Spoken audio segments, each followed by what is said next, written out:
Hola, muy buenas noches, bienvenidos al canal otra vez.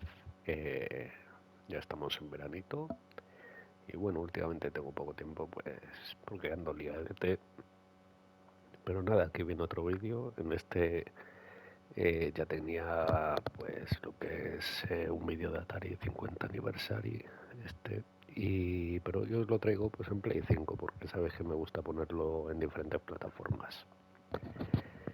A ver, el micro. Como os digo, pues el 50 aniversario trae pues una especie de lista de lo que viene a ser todo lo que tiene Atari. A ver, opciones, vale, sí, está todo bien. Voy a quitarle la vibración al mando. Esta es la biblioteca de juegos, ¿vale? Se ordena por plataforma, por título, etcétera, etcétera. ¿Qué trae? Pues empezaré por aquí, ¿vale? Porque tiene una línea de tiempo, como veis.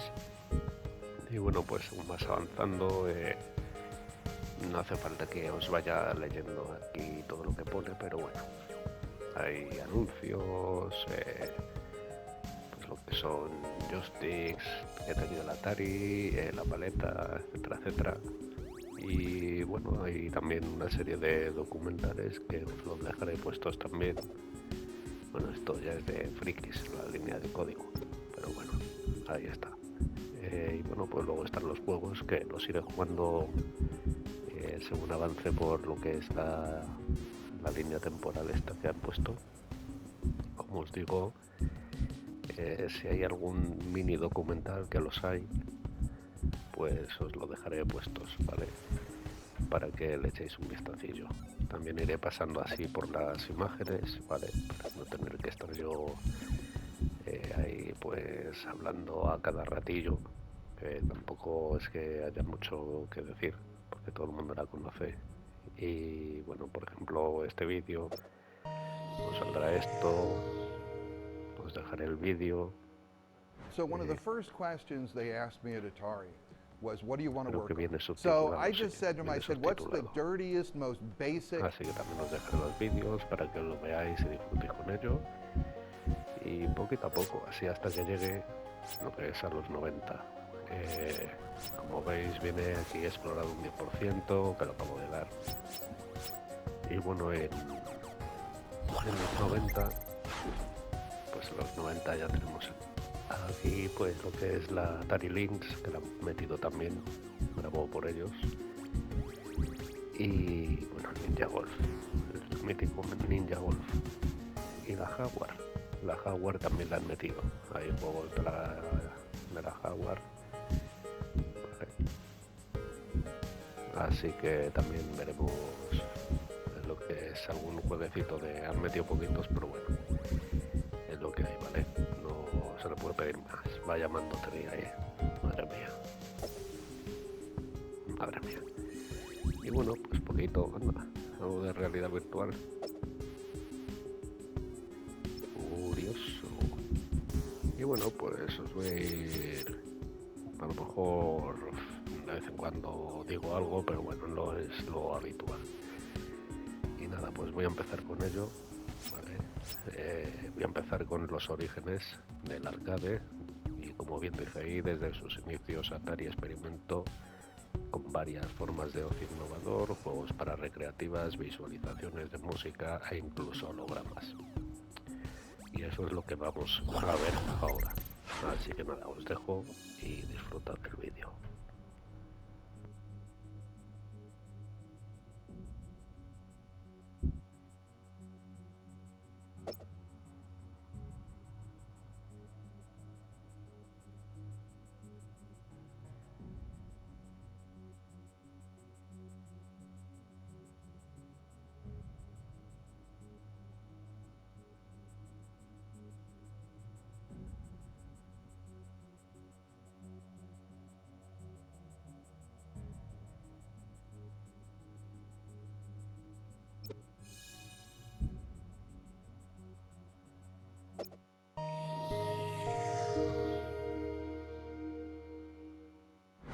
some reason, I'm looking through the San Jose Mercury in the just random stuff section for sale.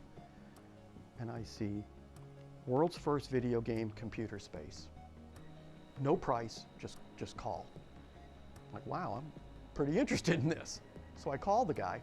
I said, so you got a computer space? Yeah. He goes, yeah. First game ever. Okay, great. What color is it? And he goes, well, what color do you want? I'm like, wow, this is getting very interesting, because who has a whole bunch of computer spaces, and who would know that they came in all these different colors? He goes, I got a yellow, a solid blue, metal flake blue, and metal flake red. And he goes, a whole bunch of other games too. Okay, great. Want to come up and see them. These were in a Quonset hut on a sunflower seed farm off of Highway 80 in Dixon, California, halfway between, you know, the Bay Area and Sacramento. And these things hadn't been moved in, you know, probably since 1975.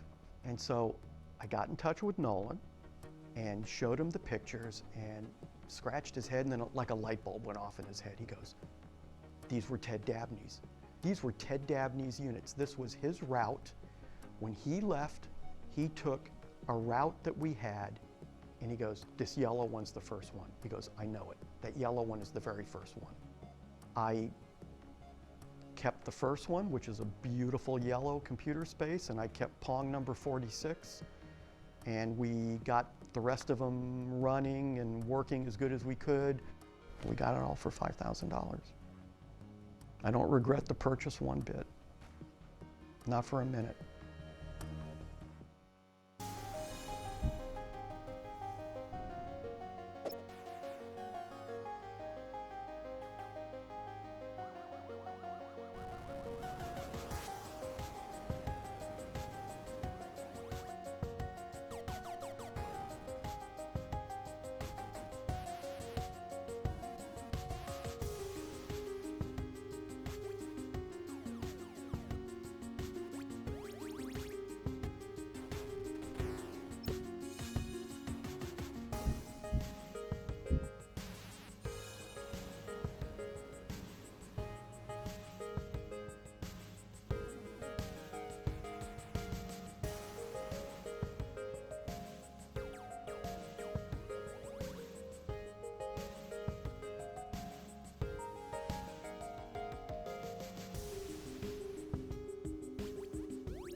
Well, I'd say 30 years to pretty much the present. The arcades have been relegated to the back rooms and the side streets, and generally been an unsavory type of place.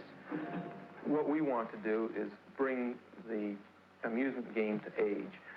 If we can give it a new zip and a pizzazz, it's going to be financially successful, as well as, I think, a very serious part in the leisure time activity of the American people. The marriage of traditional pinball machines and computer technology has resulted in the birth of a new breed of amusement games. And Nolan Bushnell is the man handing out the cigars. Bushnell has developed two such games, Computer Space and Pong, and believes that they and others like them will move the pinball industry out of America's bus stations and bowling alleys and into the space age.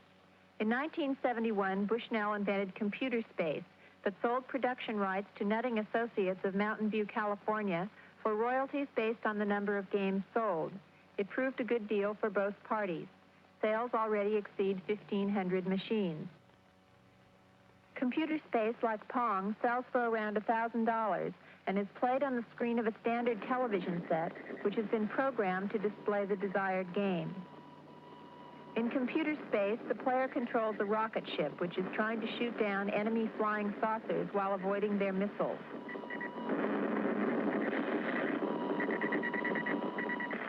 If the player scores more hits than the enemy saucers, he gets one free play.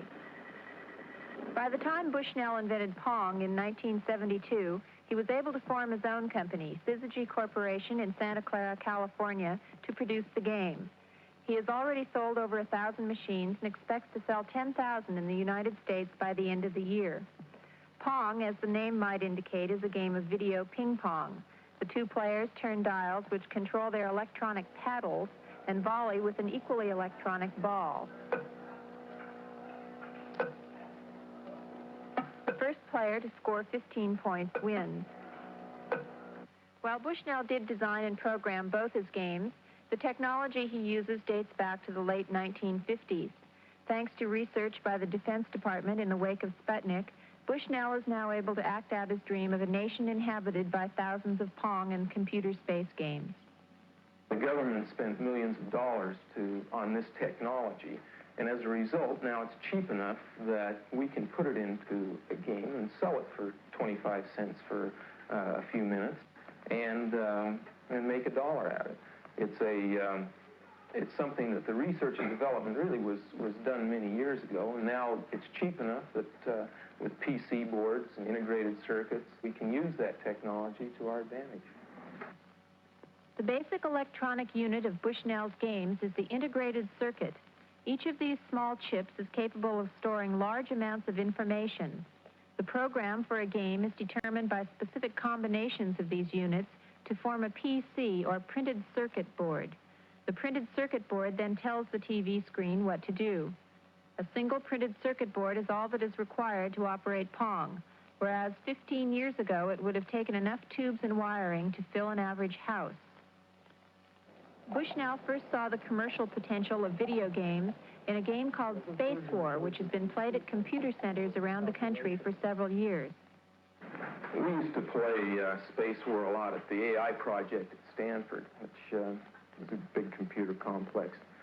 And one day it just hit, this is a lot of fun. You ought to be able to package it and sell it for a price. And, one thing leads to another, and pretty soon, from doodling on a scratch pad, you're actually working out some basic block diagrams, and from there you think, boy, it's going to work.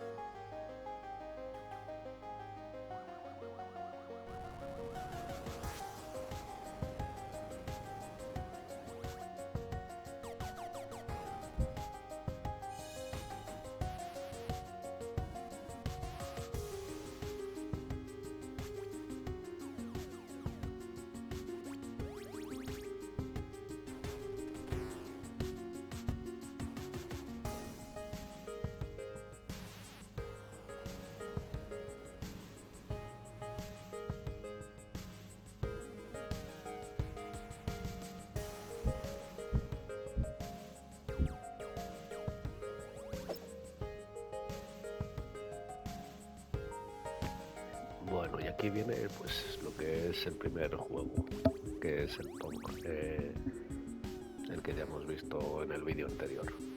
Y bueno, pues como pone ahí, si bien Pong no fue el primer juego para recreativas, sí fue el de más éxito, ya que vendió miles de unidades más que Computer Space y supuso más beneficios. No exageramos al decir que un simple juego de tenis hizo despegar a toda la industria. Así que nada, vamos a probar el Pong, que es el primero que viene aquí en esta línea temporal, y a ello.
pues ha durado poco. Tengo que decir que tiene el stick izquierdo del mando y el stick derecho para jugar tú. O sea, me da una paliza a mí mismo, así que eso cuenta. Vamos al siguiente.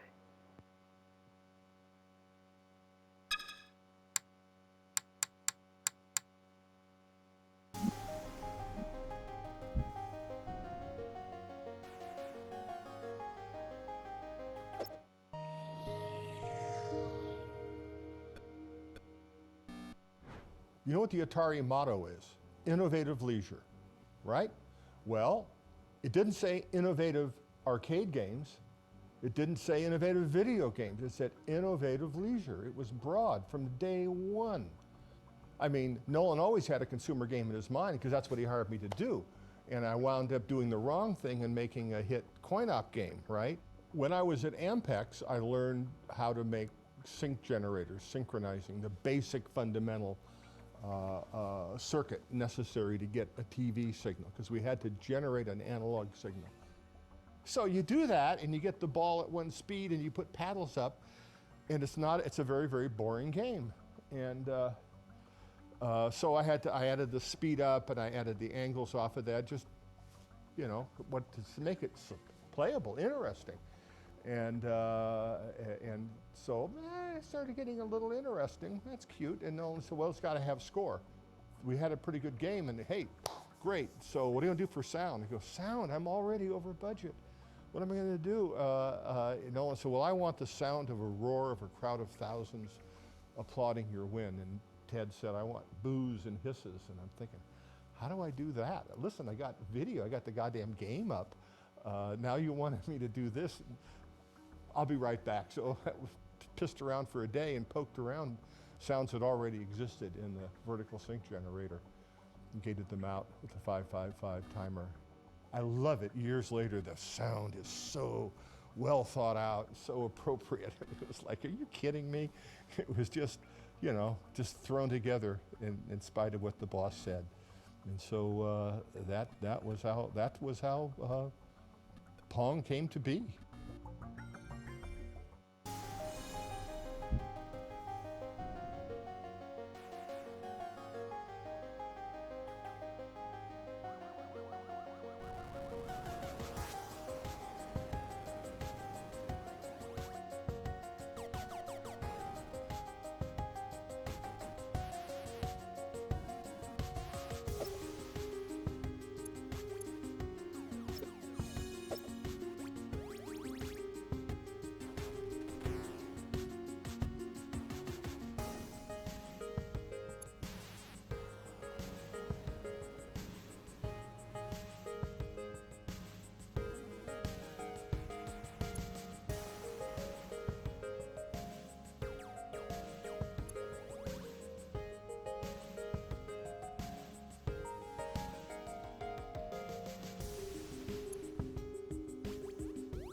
lo que les gustaba Atari y la maderita.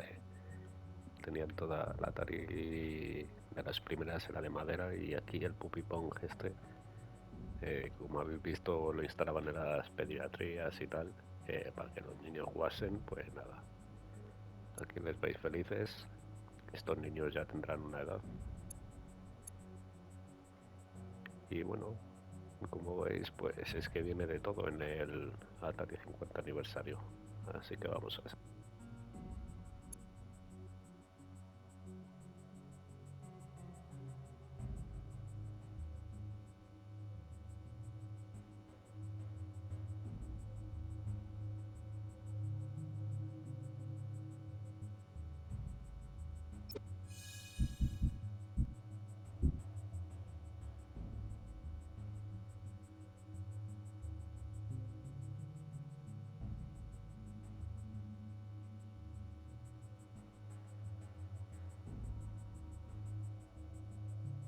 Bueno, y aquí vamos con la leyenda esta de... No sé si la habréis escuchado alguno, de que había una máquina de Pong, la primera que pusieron, pues que se rompía mucho porque le echaban tantas monedas que rebosaba lo que es el recolector de las mismas y claro, hacía, no sé si cortocircuito o algo. Esto lo escuché yo de pequeño, o sea, ya hace la tira. Y como tenía tantas monedas, pues se rompía. Y cuando vinieron la primera vez a quitar las monedas, vamos a ver qué le pasaba a la máquina, vieron que estaba el recolector a rebosar de monedas y dijeron, oh, esto hay que llevarlo a otro nivel. Así que vamos a ver el vídeo y aquí os lo explico mejor.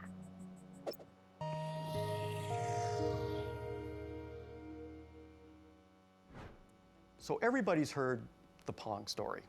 Probably everybody's heard the Pong story, but I've heard it many times, and from Al Alcorn himself, who designed Pong. So, the story I've heard is that they installed one of the first Pong machines in a tavern and let people play it as a test. Put it out into an arcade and see if it makes money. I mean, that's the market research. My understanding was Ted built a cabinet, a tabletop, simple cabinet over the weekend. And a coin mech bolted to the side of the cabinet, tabletop type of big thing was sit on a barrel. Placing a interactive video machine somewhere and having people play it was still a relatively new concept. Nobody knew if it was going to go. Oh, what is the name of the bar in Palo Alto? San Jose? No, it was Andy Caps. It was Santa Clara? Sunnyvale.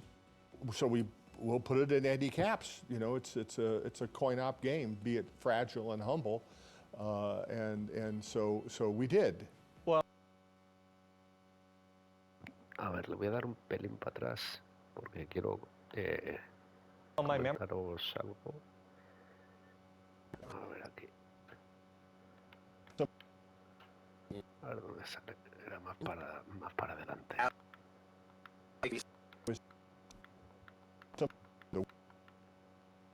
ver, más. Este. Howard Scott Warshaw era, pone ahí, programador de Charles Revenge, pero este también programó ET, el famoso ET, ese juegazo que se fue al traste. Hay un documental sobre él y sobre el juego de ET que os tenéis que ver porque en realidad al tío le dieron súper poco tiempo para programar el juego de ET y se le ocurrió el todo, o sea, gráficos, sonido, historia, etcétera, etcétera, mecánicas. Y bueno, si el juego es malo es porque le dieron poco tiempo. Pero bueno, hay un documental por ahí que le podéis echar un ojillo y de verdad es brutalísimo el documental. Miradlo. Somewhere and having people play it was still a relatively new concept. Nobody knew if it was going to go. Oh, what is the name of the bar in Palo Alto? San Jose? No, it was Andy Caps. It was Santa Clara? Sunnyvale. So we'll put it in Andy Caps. You know, it's a coin-op game, be it fragile and humble, and so we did. Well, my memory is that he gets a phone call, the game's busted, which of course is the usual thing you get on a support line. It doesn't work. What is it, and in what way does it not work? Well, it doesn't work. The bar owner or manager at the time kind of yelled at them and like accused them of their game being shoddy because it had already broken down and it was no longer functioning or working. And they get a call, you know, later on that night and like, hey, this fucking thing broke, you know. Come and pick up this piece of shit game and get it out of here. You know, this fucking thing broke. You know, I'm not gonna waste my time fixing this crap. But anyway, the machine, we got the word that it stopped working, and I figured it could be anything, and I'd go out there and take a look at it. And so I went to the machine, and the first thing you do is you want to try to play the game, because the machine was on in a tracked mode, so it was working, but you couldn't start a game. So you open up the coin box to basically flip the micro switch to give yourself a free game, because I'm not going to waste a quarter, you know. And so they went down to see what's wrong with the machine to fix it, and what they found out was that it wasn't broken. It was just that so many people had played it, they'd filled the coin box with quarters, and it was jammed, and it couldn't take any more. So many people had played it that it couldn't accept any more money.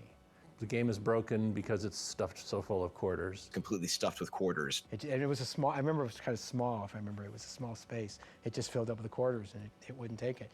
When I opened up the coin mech, you know, all these quarters just gushed out.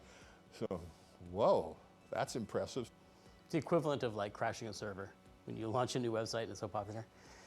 So they crashed the server on Pong.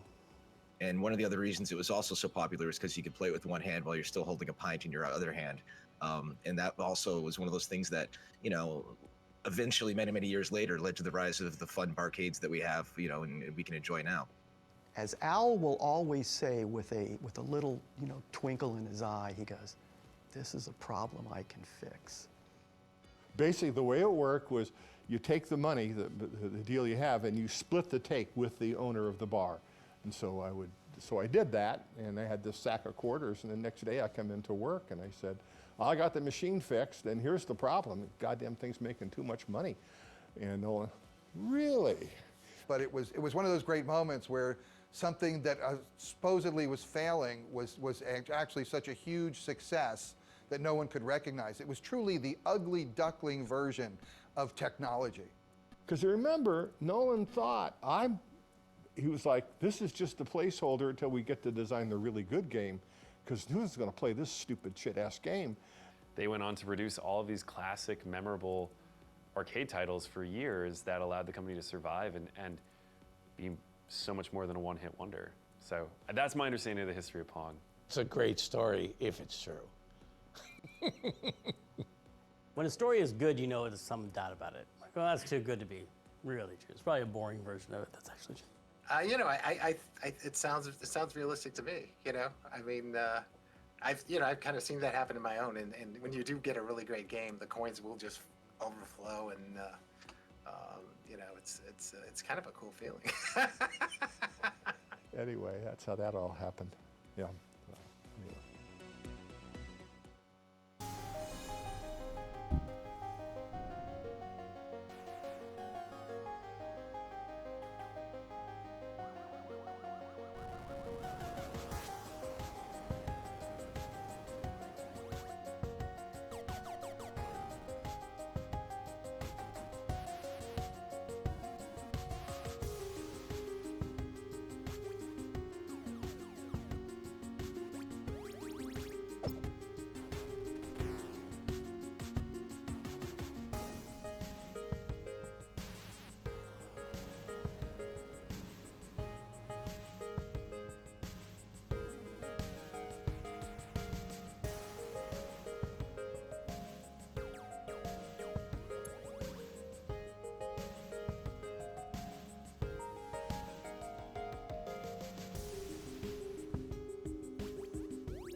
bueno, pues como leéis ahí,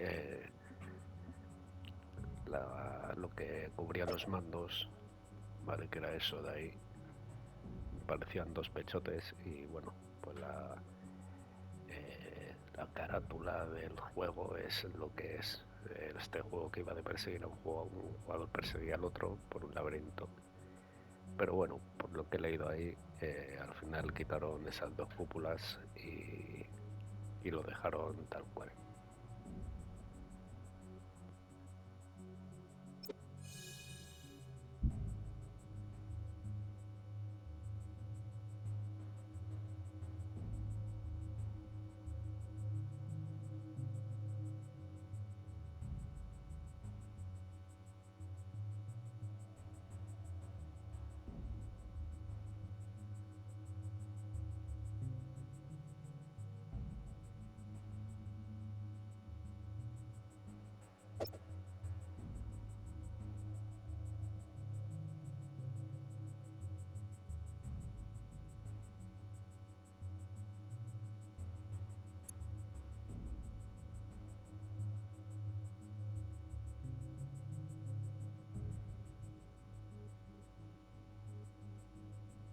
Este, pues básicamente era, como bien ponía aquí, era el Simón.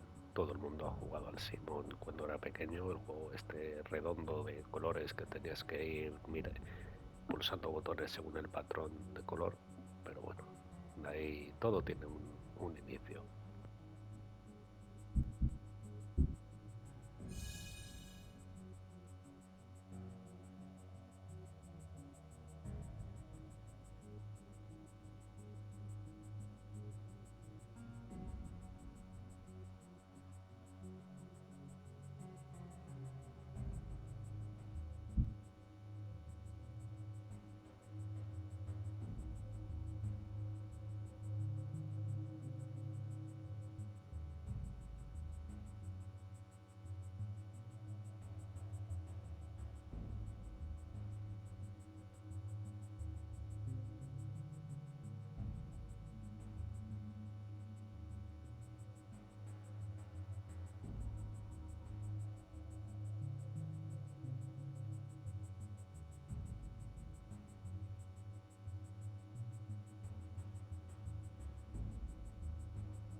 Y aquí, por lo que veo, viene otro juego, que es el Quadratank, este que pone de 2022, que es el Reimagined Series este, que son pues juegos que han hecho hace poquito basándose en lo que es los juegos anteriores, así que ahí lo pone. Quadratank, nueva incorporación de la serie Tank desde 1978, es una versión de la experiencia de juego de Tank Combat para 4 jugadores. No sé si voy a poder jugarlo porque estoy solo. Desarrollado por Digital Eclipse en 2022. Combina características de todos los tanks, incluso la opción de jugar sobre hielo. Así que voy a probarlo, si puedo, pues bien, si no, pues lo quito y seguimos.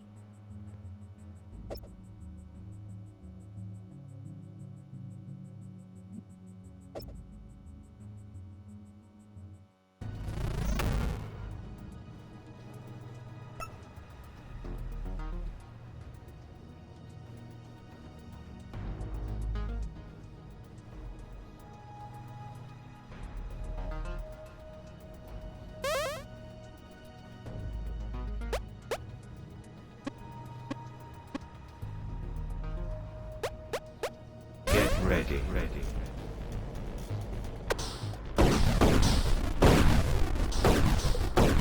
Shot. Range. Health. Laser. Range. Laser. Shot. Range.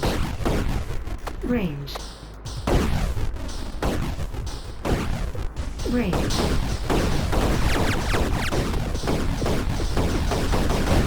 rocket,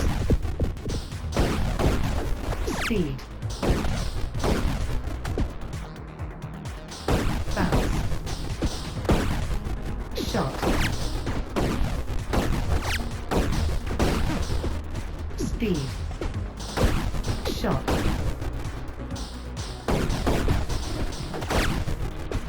range, shot, speed, range,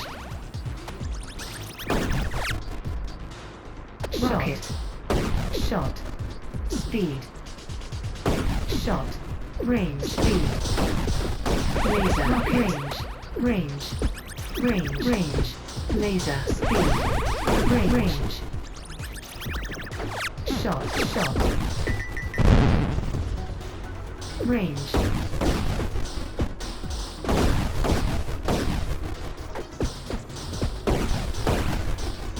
range,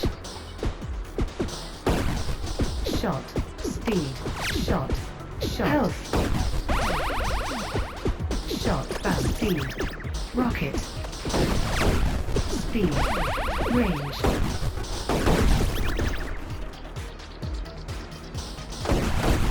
speed,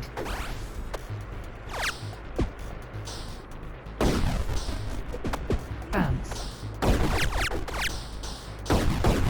rocket, bounce, laser, range, shot,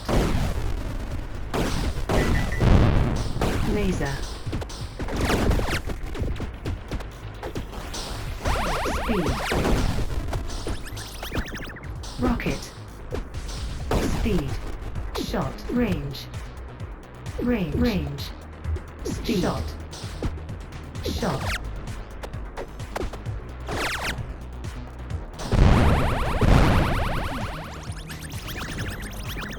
rocket, speed,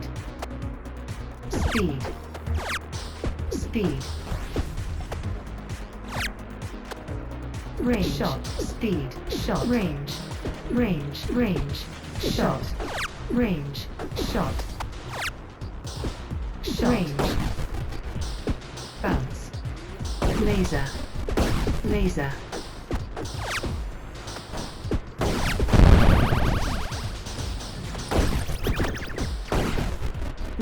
shot, health, bounce, El stick izquierdo es para como andar así. rocket, health, El stick derecho es para range, rocket, es difícil. shot, range, speed, laser, range, speed, shot, rocket, range, laser,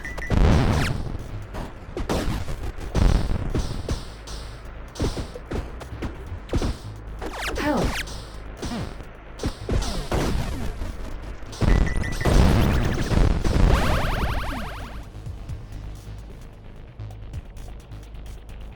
Ya no sé, quedó el tercero.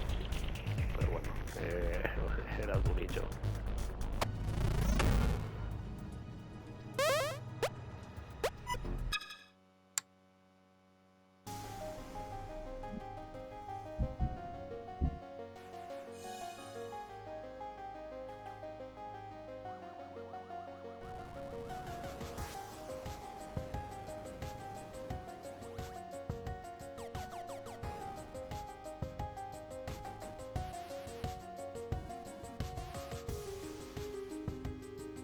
Os estoy dejando todo esto así un ratillo pues para que os dé tiempo a leer todo eso.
I mean, Atari really, why were they in the pinball business? You know, here they had this tiger by the tail of video games, you know, just this supernova of creativity and possibilities, and you know, they were nailing it left and right, creating new genres every other week. Why would you mess around with pinball? You could tell our games were just not working, you know, and due to reliability, poor engineering, you know, thermal issues, issues of the games just falling apart, poor hardware design. You know, I could see the writing was on the wall that we were going to go down. I mean, the pinball division was just a massive disaster. I mean, it was, you know, it's kind of the, you know, kind of the hubris of, you know, I guess Silicon Valley, even in that era, you know, was like, oh, these morons in Chicago, they make these crappy old games, you know, like, you know, we're going to redesign everything. We're going to put the display down in the bottom. We're going to, you know, put the boards, you know, underneath the play field so all the crap falls in and shorts out the things. And I mean, it was really horrific design, and they caught on fire. The solenoids, they used this thing called rotary solenoids, which burned up and the screws fell out. And, you know, it was kind of a, you know, just a complete disaster as far as like design and also testing. And so there was a lot of games that caught on fire in the early days. So, but they made a lot of money when they were working. You know, I think the programming was awesome because I did it, you know.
Ojo, esta la tocha, 2 metros 10 2 metros 10 de altura y 2 metros 5 de largo y casi 1 metro de ancho, pedazo de máquina, chaval.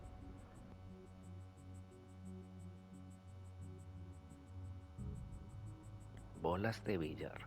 O sea, por... Madre mía, la Hércules.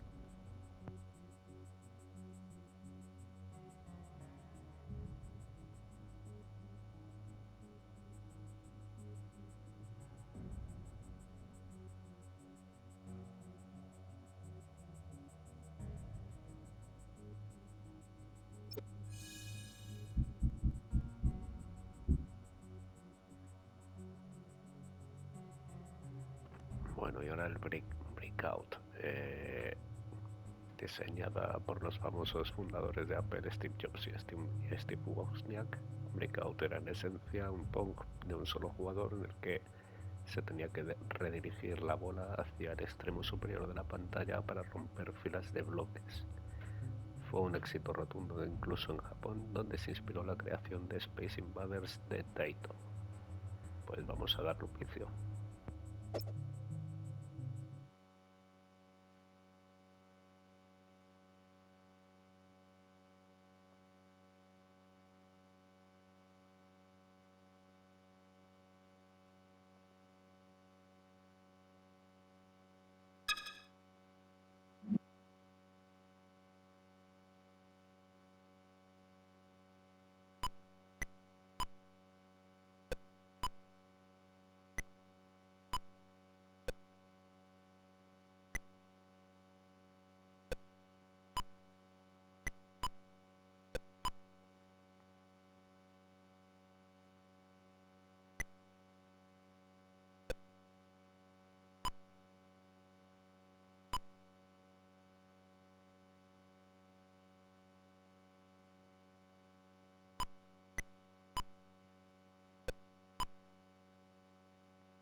Bueno, y aquí tenemos otro del Reimagined Series en 2022, ¿vale?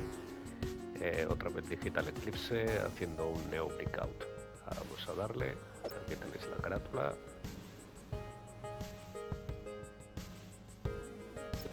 A ver qué tal está.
Bueno, me está avisando esto, quedan 5 minutos de grabación.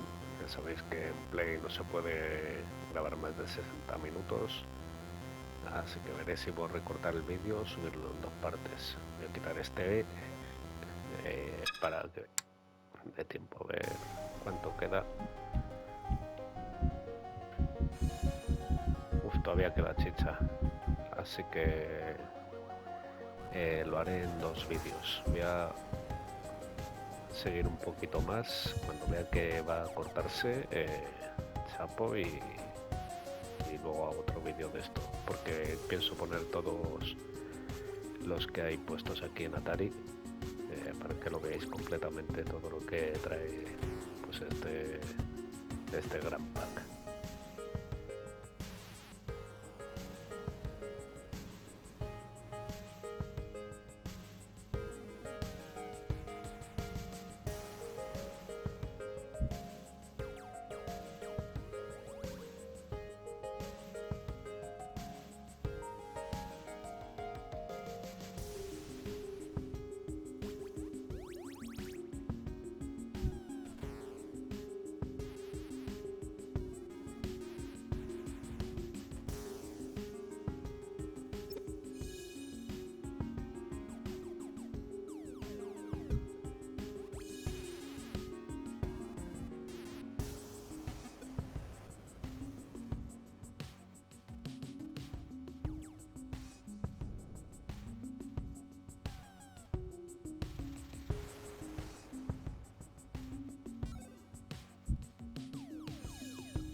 Vale, quedarán 2 minutillos, así que este vídeo de 3:46 no va a dar tiempo, lo subiré en el siguiente vídeo.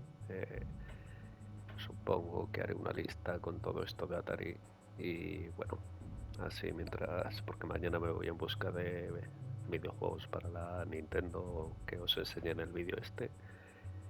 A ver si encuentro alguno por ahí, porque la verdad es que tengo la consola como os he enseñado, pero no tengo ningún juego, así que para poder hacer el setup tengo la tele de tubo de imagen, tengo pues como os enseñé toda la NES completa, y tengo que ver cómo grabarlo. No quiero hacerlo con el móvil porque quedaría muy cutre y no sé qué tal se vería, porque no tengo ni una GoPro ni cosas de esas, así que nada, este ha sido el vídeo de hoy, para que veáis más o menos lo que trae Atari 50 aniversario. Y bueno, como digo, queda pendiente pues de agregar los siguientes vídeos, porque esto os lo voy a dejar bien puesto, todo completo con los vídeos y tal, para que pues en los momentos estos que estéis aburridetes y tal, pues lo veáis así, y leéis un poquito y veis los vídeos. Así que nada, este ha sido el vídeo de hoy. Que tengáis buen fin de semana y a disfrutar. Hasta luego.